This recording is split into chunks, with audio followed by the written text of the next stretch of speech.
to welcome everyone to With Love Purple Prime.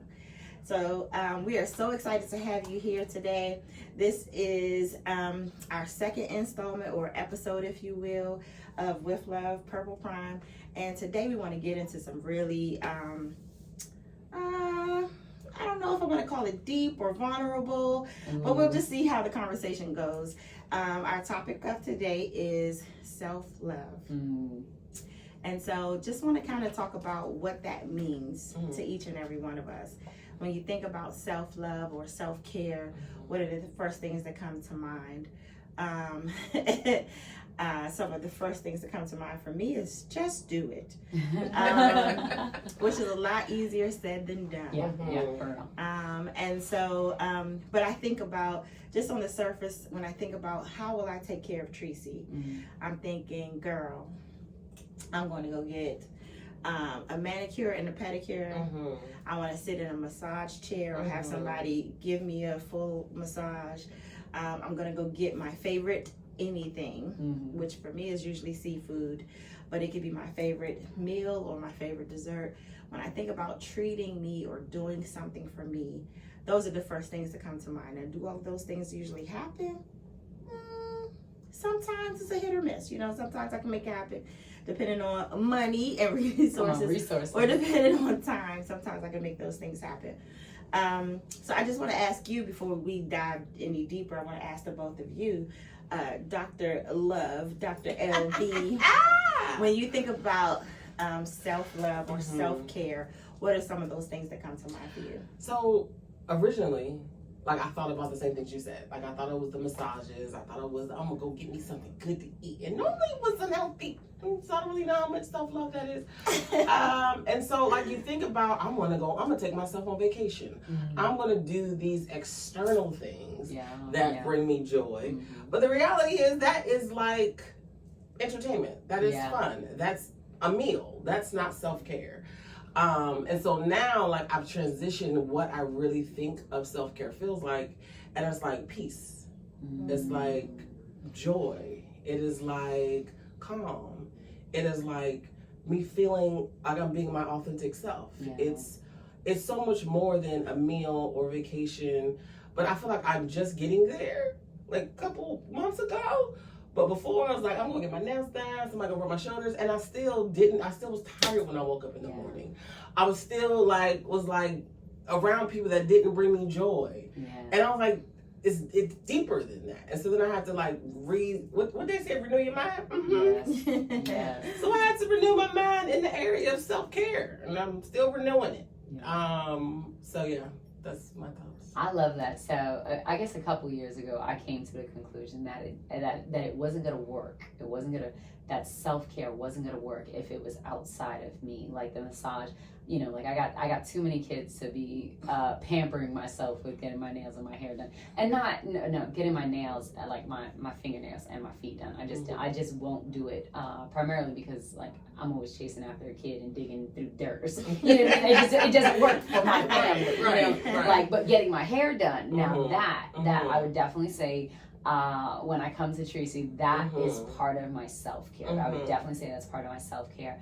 But Vanya, and you hit the nail on the head, just being around people that fill me up. I think, you know, like, and we spoke offline where Tracy, you were saying that, you know, like, we do so much for others. You know, we do so much for others, that being in a space that is filling me back up, that is my self-care. Like, just being in this atmosphere, you know what I mean? Like, being able to step away from family. Hey, husband, you have the kids today. I am going to take me time. Even if I think my favorite thing to do, taking care of me, is like, I go for walks. I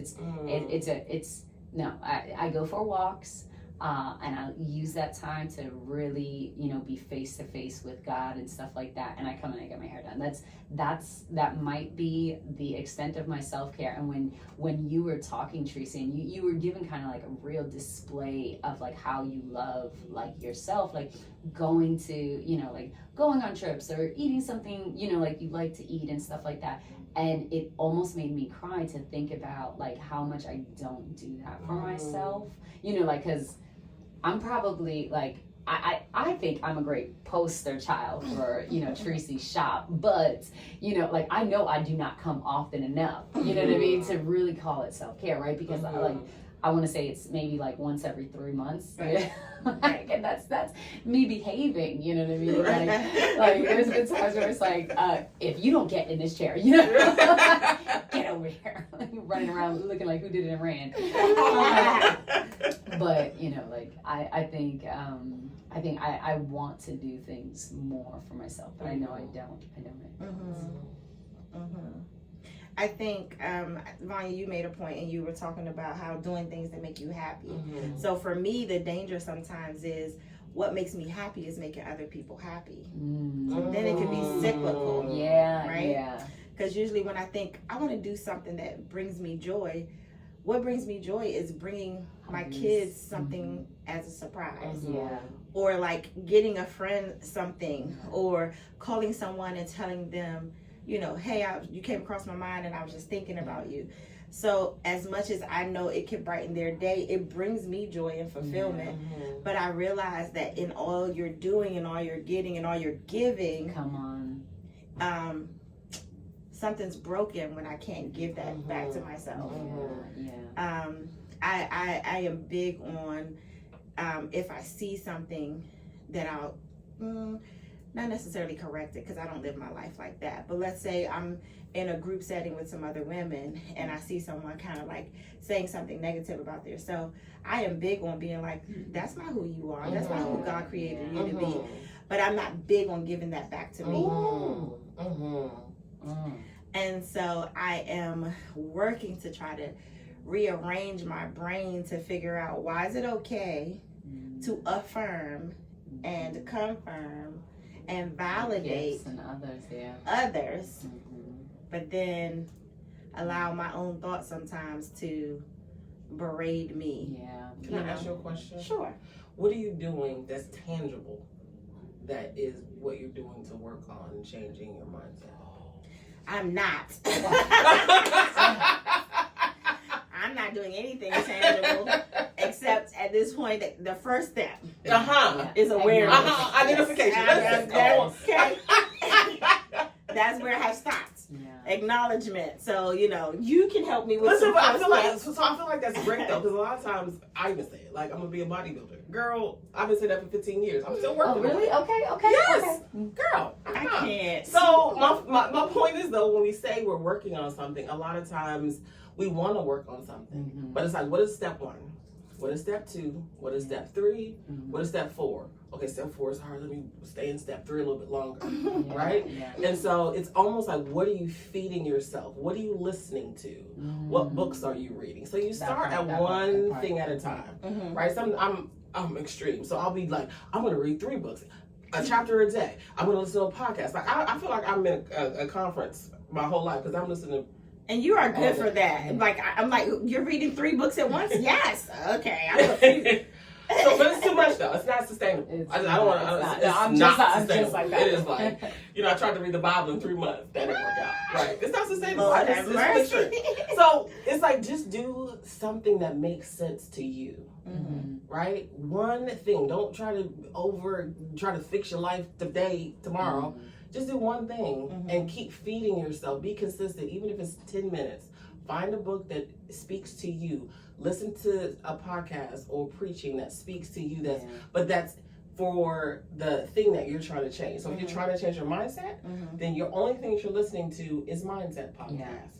How to shift your mindset. What to do when your mind goes to this thing, how to do this thing. How to plan, how to drink a gallon of water every day, how to take your vitamins even though you don't like to take vitamins, like tangible things. I had to create a schedule. And I hate schedules, but go ahead. See what I'm saying? And I want to say, because I love you, but the first step is changing what comes out of our mouth. Hate is a strong word.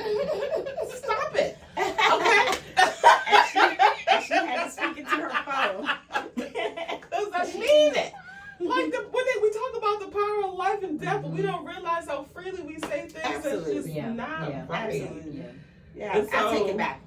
I don't hate schedules. I'm gonna learn how to create them and operate within the parameters they're in. Parameters they're in. That's love. That's love. One other tangible thing that you can do is time block. And because we like to have freedom and flexibility, you just say from 10 to 12, I'm going to work on this thing. And however you work on, say you're working on your podcast, or you're working on a schedule for, or you're writing a script. From 10 to 12, I'm going to write a script. I might go to the bathroom, but I'm not going to work on anything else. Right. You know what I'm saying? And so when you create that structure, while first it's a task, but once you get it, you're like, oh my God, I have so much time. I have mental clarity to only focus on one thing. If someone texts me, I'm not responding because I'm focused on 10 and 12. And then people start to respect your time because you're not always available. But because they love you so much, they will wait for you to call them back. You know what I'm saying? So I love this. So I love how. So I apologize. Everything you just said was fantastic. What I got out of it was the necessity for boundaries, right? Boundaries like within ourselves, and those boundaries for other people. You know what I mean? Like I always tell people, like, I got a mean 2-step. Like this is my 2-step. This is what I do, you know? But recognizing like the boundary of like how you talk. I am Puerto Rican and Black, and I used to back in my day tell people like you mess around, get cut and cussed out messing with me. You know what I mean? Like I'm a stereotype waiting to happen, and it's not gonna be good for you. You know, but recognize that has to be a boundary that I set. Not necessarily because I don't want to cuss somebody out, because I might want to cuss somebody out, but because that's not who I want to be. Because me being that person doesn't glorify God, and it doesn't replenish me. You know what I mean? Like being that person like draws too much out of me. And so, you know, creating that boundary for myself to say, I can cuss you out coming and going, but I don't want to. Like that's not who I am. One of the things my husband would tell me when our kids were smaller, you know, like they'd be crying because they'd want to get picked up, or you know, they didn't want to go down for bed or bedtime or something like that. They didn't want to go down for bedtime, and they wanted to get picked up. And my husband was like, no, I have more willpower than them. Like eventually they're gonna wear themselves out and they will go to sleep. And you know, like I never really could understand it, because in my head I'm like, they're crying, I have to, you know, like I had, like, even though it's hurting me, like even though I have been up with you sun up, sun down for the last, you know what I mean, like however many years, you know, like it's hurting me to, you know, still, you know, cuddle you like this and stuff like that when you should be able to go to sleep on your own. Now that they are preteens, I'm taking those words and I'm reapplying them to my mouth. Like, no, I have more willpower than you in this situation, and you are a preteen and you are hormonal, so you are gonna act crazy, but I don't have to. You know, like I can put that boundary up on my mouth to say, like, I am going to remain consistent in loving you with my words, and I'm going to remain consistent in, you know, creating boundaries for myself, that I remain true to my character. That's what I got out of what you're saying. But everything else applies. So I don't want to get too off topic, because boundaries can be a whole topic in and of itself. Sure. Yes. But I do want to say that in having boundaries, what happens if you violate your own boundary to your own self? I want you to answer that question. You want me to answer? Why should I answer? I don't know, because that was a good question. That was a good question. And I need time to think about it. So, so I feel like you should answer it, so that I can think. No, but that's a good question. Because I think oftentimes, you know, you can set your own boundaries, and then for whatever reason, yes. I mean, just Jen used parenting as an example, and so for me, there was things that I said, you know, I wouldn't allow my kids to do, you know, in their own lives, or even to me. But then once they happen, because life does life, yeah. It's like, so then what do you do when you have let up or settled in your own boundary that you set for yourself. And definitely, I'm not saying that I've had the answer, but I know for me personally, I've had to recenter myself to come back to thinking God's thoughts towards me. Because what will happen for me is if I break my own boundary, then I'm disappointed in myself. And there's self-doubt and there's discouragement that comes that doesn't allow me to perpetuate self-care, because now I'm trying not to beat up on myself or to be down on myself or to go into a space where I'm just like, just everybody leave me alone because I'm disappointed in my own self. And so then, you know, again, like I said, I don't have all the answers, but I have found times that I've had to now go back and remember again what God thinks about me and not where I missed it in this particular situation. And I think that comes back to self-care and self-love. Is number one, being aware of where you are, being able to locate where you are, and then taking whatever necessary. Now, I don't have all the step 1s, 2s, and 3s, but I feel like whenever I feel lost, if I find God, if I can find Him, and if I can find His thoughts, if I can find His word on something, then that's I can pull myself out of the place of, you know, darkness or just, you know, self-sabotage. Because I think it's okay to be disappointed in, like, for a moment, right? Like, I should have did that. Okay, so then let me think about the why behind why I did that, even though I set this boundary for myself, but I still broke it. Why did I do that? And whatever the reason is, it's probably not valid, but there's still something that's healing on the inside of us. And the goal is not to be perfect. The goal is just to be aware. And so, okay, then you tell yourself, okay, when it happens again, because it's going to happen again, because if you don't pass that test the first time, God's going to bring back. But can I say, in my generation, and I'm just 5 minutes older than both of you. So we all about 26. I'm here for that. Okay. But in my generation, this frame of thought is new for me. For me, I say my generation, but I can't speak for my entire generation. But that frame of thought was new for me. No one taught us to sit down in my family, because I can't speak for the masses, and said, think about why it is you did what you did. And so my daughter actually taught me to start thinking about my behavior, and I'm a whole grown woman learning from the child that I birthed. I don't know why I did that. I never thought about why it so is. Good. And so that has been a part of self-care for me, because it's a whole place of self-discovery and trying to understand why I've made the decisions that I've made. And they're not always fun. Because sometimes you can kind of like go on like a, you know, why did you do that? And then it's like, I don't know why I did it. Well, let me ask God. Help me figure out why it is that why did I do what I did? And then it's like, it goes back to something that happened so far away that you didn't realize affected you, or you knew affected you, but you thought you had dealt with it, and it's still showing up. And so then it goes into this whole thing. It's like, I don't want to go down this trail. I don't want to do, you know. And so self-discovery is necessary, but it's not always a fun thing. But I think it is definitely a part of self-care, because you have to know who you are, why you do the things you do, what you want out of life, to be able to love yourself well. Because when you don't love yourself well, other people won't love you well either. Because when you don't love yourself well, other people won't love you well either, because we teach people how to love us. So if we haven't learned how to love our own selves, then we won't be able to get that love that we talked about in the last podcast. We talked about, we know this love exists, but I haven't experienced it in this life yet. However, the only way I can bring it to me is if I'm sharing it with myself.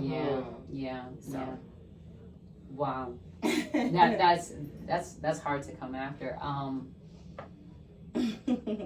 What I was thinking before you dropped that bomb on us, was remembrance. That was the word that both of you said in different times and stuff like that. You specifically saying like, oh, I have to remember what God said about me. And Vanya, you said you used very specific words, but in what you were saying was you were talking about like reminding yourself, like, okay, so who am I? What am I supposed to be doing and stuff like that. And so for me, the remembrance part is hard. It's hard to remind myself of like past wins. It's hard to remind myself of the good things that God has said. You know, earlier when I walked in tonight, Vanya had complimented me, and Tracy was like, "Go ahead and breathe that in." And I had to actually sit there in the moment and think about it. Like, nope, that was a full compliment, and it felt good. And I want to remember how that felt. Not because I want to puff myself up later and stuff like that, but simply so the next time, okay, I'm glad that God brought that to my remembrance right now. I was getting ready this evening, and I'm looking in the mirror, and I was like, and I wasn't loving myself with my words, and I wasn't loving myself with my words, and I looked in the mirror, and I was like, somebody thinks I have it together. Somebody thinks I have it together. You know what I mean? Like, somebody thinks I do. And I stepped back from the mirror, and I was like, you know what? Even if nobody does, God does. Yeah. Like, even if nobody else thinks I have it together, God thinks I have it together. He's given me everything I need for this moment, and it is good. And I walked away from the mirror. I was okay. Like I could see all my imperfections. I could see all my flaws, and at the same time, I can look beyond that and see the value in who I am and who I'm becoming. So, I think that's so important, like what you just said, for us to see the value. And I think every human could work on it. Even those who think well of themselves. I think none of us have the exact picture of ourselves that God has of us. And imagine if we thought of ourselves the way that He did, what we could accomplish. Not allowing distractions, other people's no's, other people's validation or lack thereof to distract us or detract us from what God is saying. Imagine what we would be able to do, but because we do live in this world, and we are impacted by what we see here and what people have spoken over us in our past, or even what they speak over us now, then we literally, that's like a fight. Like, you talked about reading books about the mindset changing. It's a literal fight in the mind to be able to regroup and not allow. I just feel like if we had God's validation on everything that He's told us to do, we would be completely unstoppable. And I think the work is to try to get my mindset to think about His thoughts when I look in the mirror. Speaking kindly to yourself. Speaking kindly to myself. I don't have a problem looking in the mirror and saying, girl, you look good today. Now, I don't always say that because sometimes I don't feel like I look good, but I don't never say to myself, you look a hot mess. I don't never say that to myself. I might. You know, I said that this morning. I said it about my hair. And so maybe, it was my first, I was like, my hair looks a whole hot mess. But, No. Now, I'll acknowledge if I'm need to reconcile myself, but I never speak that over myself to myself. That's good. Like I never do good. that. However, I think there's a lot of things like that I know that God has given me instructions to do, and I will never verbalize it out of my mouth, but I will allow. I don't have the resources for that. I don't have the people for that. I don't have the building for that. I don't have so while I'm not saying, girl, you look a hot mess, internally with certain things that God has already stamped and given me approval, already given me provision, there are things that have stopped me from being able to love myself like He does. And so I think that's the whole work. That's where I am now. Just you said it's a fight in your mind, and I don't think that people, well, even me, like really understood what that looks like. Even they talk about spiritual warfare, people use words all the time in church, but you don't really grasp. Like there's the enemies out there that's striving hard for you not for you to reach your capacity and what God has called you to do. And like you hear it, but you don't really hear it unless you understand it. To the fullness. And so I think even in self-care is being able to understand the word of God, being understand the purpose on your life, being able to understand who you are and who he created you to be. Right? We're all created differently. When we understand who we are, we can show up as our best selves, not trying to be like anybody else. And I think that's a part of being comfortable with who you are and how you are, how you're created, and not comparing yourself to other people so that you can show up as your best self. But that warfare, and I feel like when you recognize the power that you have, it is 10 times worse. So the value of being she didn't say 10 times it is 10 times better. worse. She said it's 10 times worse. Once you realize that you have authority.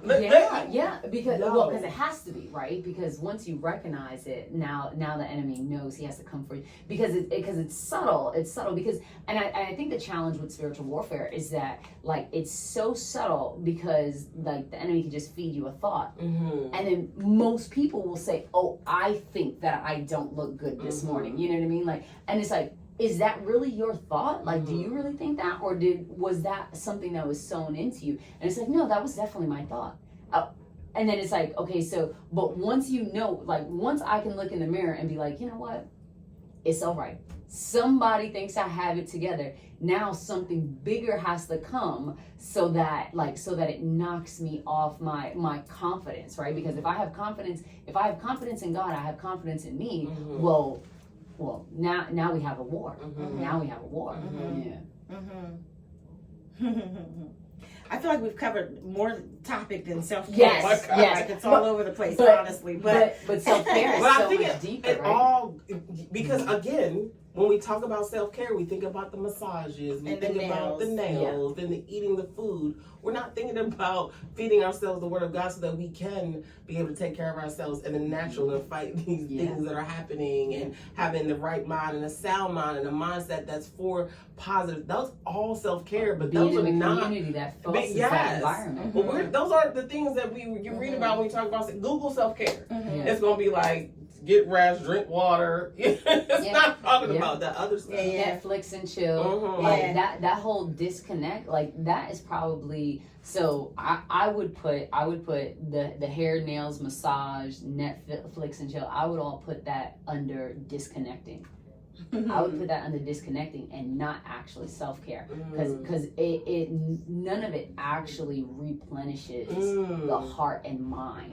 You know what I mean? None of it. Like, if you think about, like, it like, yes, when you look good, you feel good. It's the whole reason I started coming to Tracy. I just needed to look better. Like, I just needed to feel better. You know what I mean? Like, and at the same time, when I sat in the chair, it wasn't superficial. Like, we were dealing with the heart in the matter. You know what I mean? Like, yes, baby girl, I'm gonna take care of your hair, but like, I need you to pour out, because what you are, and this is my truth, like, what I was bubbling up in, you know what I mean, like, was toxic. And I needed a place, I needed a non-judgmental place, and I thank you for it. I needed a non-judgmental place where I could pour that out, fix my face, send me out into the world feeling like $1,000, you know, and not even $1,000, like $1 million, you know, and like those spaces are valuable, are way valuable, and I'm not sure if people are really being mindful about those they bring into their circle. And I think that's the hardest thing. Absolutely. I think there's a saying that says, help me, go where you're celebrated, not where you're tolerated. And I think that's also a part of self-care. Like, there's certain times where you just have to be where you're tolerated. I mean, in your workspace, you may not be celebrated in that space. You know, sometimes in your home life with your siblings or aunties or uncles or cousins or even your parents or even your kids, you may not necessarily be celebrated. And so there are times when I feel like you can't escape those places. And God is still working in those moments to work out both his perfect will in you, but then to really ask God to bring the people around you that can champion you. Because I really feel like part of why I'm here on this podcast is because you guys, I was literally just telling my other friends, and I was like, Lynn, Hey, Grams, go to Grams. Hey. And so he says, so tell me about this podcast and how did it get started? And I was like, actually, it wasn't my idea at all. And and when they brought it to me, I was like, oh, you guys are cute. And and I kind of was brushing it off initially. I said, but every time we spoke about it, I kept feeling God breathe on it. And so I feel like even now, you know, I owe you stuff that should have already been out for this podcast. But, you know, I feel like I'm the type of person who needs people around me who's going to champion. And it stems back from a lack of validation as a kid. So I gravitate towards people who validate the gift, not necessarily validating me as the person, but validate what they see on my life. That is something that is good for me. And it's not a bad thing or a toxic thing. Because a lot of times people like, you know, you hang around people or you gravitate towards people and you're just kind of trying to get what you didn't get. And in some cases that may be the case. But when God breathes on something, he's always trying to give you. He always tries to make up. He always tries to, you know, whoever leaves mother, father, brother, sister in this life, they will gain it because God will give to you what you didn't have, because he's a good father. He's a good father. He's the best father. He's better than any great father that exists on the world, in the planet. And so because of that, he'll say, even at your 24th anniversary of your 26th birthday, he'll say, I recognize you missed some steps, and he will bring you back to the place that you need, to give you even playing ground. You'll be on an even playing field. And so I just think, you know, God is good that way, that it is important to find people who celebrate you, who champion you, and who do bring you. I think one of the best things about your answer when we first started was peace. I literally breathe that in because I am always asking God, in the places that I'm in, I want to have peace. And when I recognize that I'm in a serene place, I will stop. Because I didn't for so many years. I went. So when I recognize I'm in a place that is good for my spirit, my heart, my mind, I will stop and literally just close my eyes and take a deep breath, like the sun is shining on me. Because the sun is shining on me. Come on. Because the sun is shining on me. I love that. I love that. That's good. You mentioned go. And I feel like we live in a world where we just go. We do. Oh, it almost forces you to. But you have to be so intentional about not.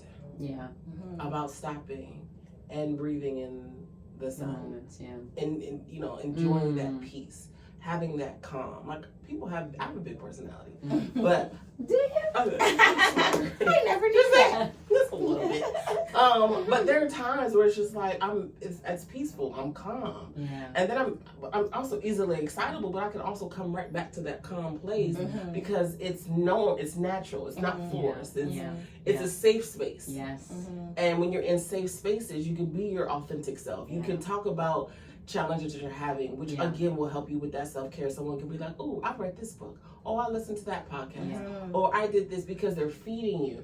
So also, it's not just about, yes, you need people around you that, you know, pour into and appreciate you and the things that you do, but also adding value to your life. It's not just them telling you great, but they're adding value to your life. But you learn the difference in people, because we need everybody.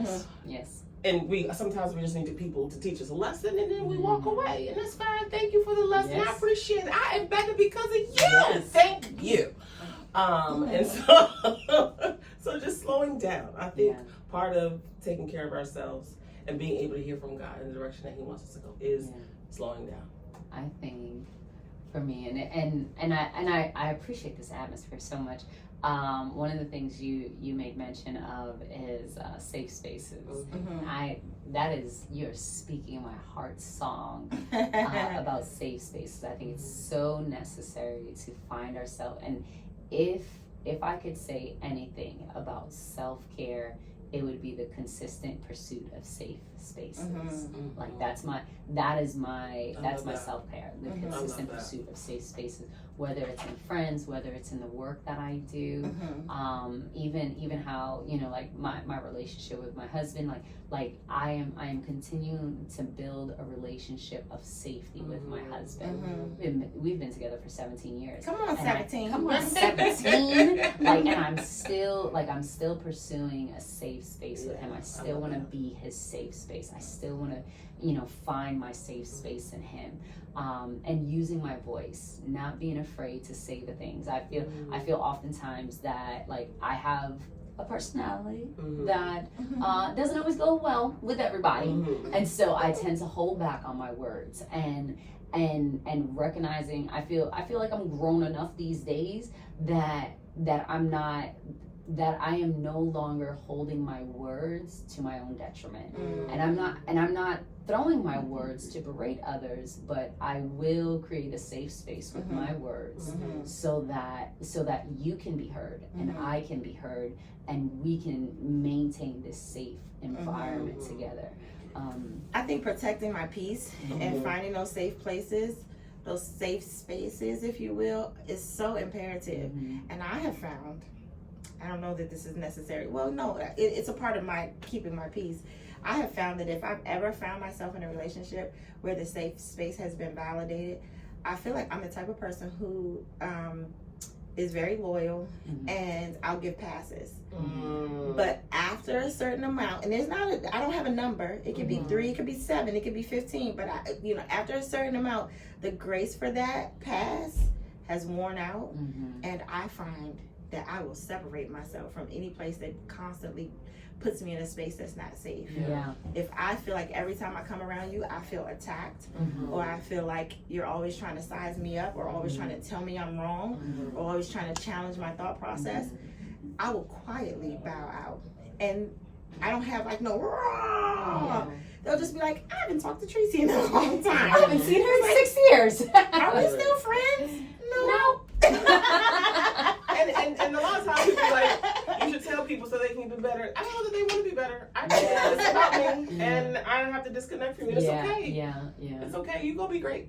I think I would feel bad when I do that. Like when I will do it, but there's always a part of me that's like, oh man, well, should I have said something? But usually, like, my mouth doesn't allow me to. But everybody is not in a space where they want to be better or they want to grow. So your feedback, and that's okay. Then they'll just put it back on you. Then it makes you more irritated. And that's in my past relationships, and I've had multiple in that way where I feel like, you know, they'll say, hey, I'm a safe space, and so then I'll say, well, I didn't like it when you said, or I didn't like it when you did, and then they like, well, you need to get over it, and blah blah blah blah. So then like, you've proven that you're and now I'm over it. Exit stage left even. No longer safe space.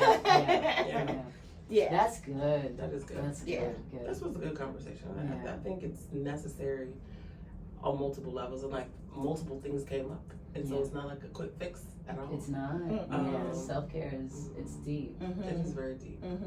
So I think while we said nails and hair and massages, you know, are superficial, I do think they're necessary. They have their space within self-care.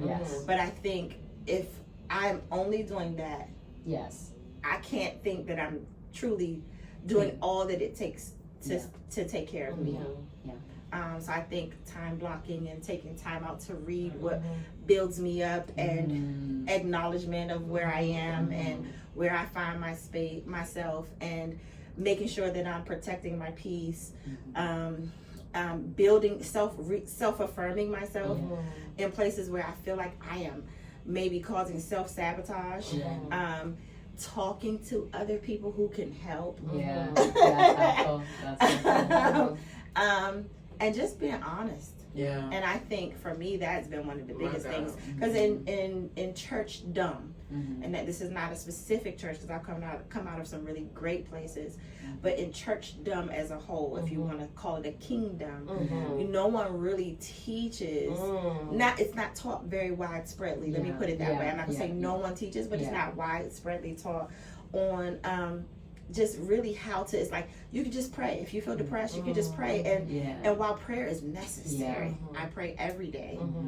Sometimes you need somebody to walk you through why you keep finding yourself in the same spot. Because I prayed and fasted many years to not have to deal with abandonment issues or rejection issues. And although those prayers made me feel good for the moment, I didn't have the equipment or the tools to actually walk me out of feeling those kind of ways. And so it wasn't until I started talking to various people that I started to gain some tools to kind of help myself. Pastor Sean Strickland used to always say, participate in your own rescue. So sometimes you can't just lay there and just wait for somebody to come save you. You have to participate, actively participate in making sure that you can be at peace and in a safe place. So I love that. I love all of that. Sheesh. That was good. Yeah, well, we want to thank you so much for joining us on our second podcast for With Love, ... Purple Prime. Well, we'll talk about many different aspects of life and love. The Bible says all things should be hung on the law of love. So no matter what it is you're facing, whether it's abuse, whether it's a lack of self-care, whether it's exercising, health, whether it's engagement or love or romance or just all the gamut of many things that we'll talk about on this podcast, from fear to forgiveness. All of it should always come back to the law of love. And so again, we thank you for joining us on With Love, Purple Prime. We hope to see you again. We want you to follow this YouTube channel. We want you to like, subscribe, and share. And comment. Let us know your thoughts. And we have some exciting guests that's going to be coming, talking about some various topics throughout this series that we have coming. And so again, I'm Tracy Hendricks, Purple Prime, and this is Dr. LaVonya Douglas. Come on. Hey now. And this is doula. Come on, doula. Jenn Brazelton. And we just sharing life. We're not experts, but we're just sharing our life with you. And so we hope that you proceed with love today, that you experience love today, and that whatever you do, you go to sleep with love today. All right. Peace out. This is why I love you. This is why I love you.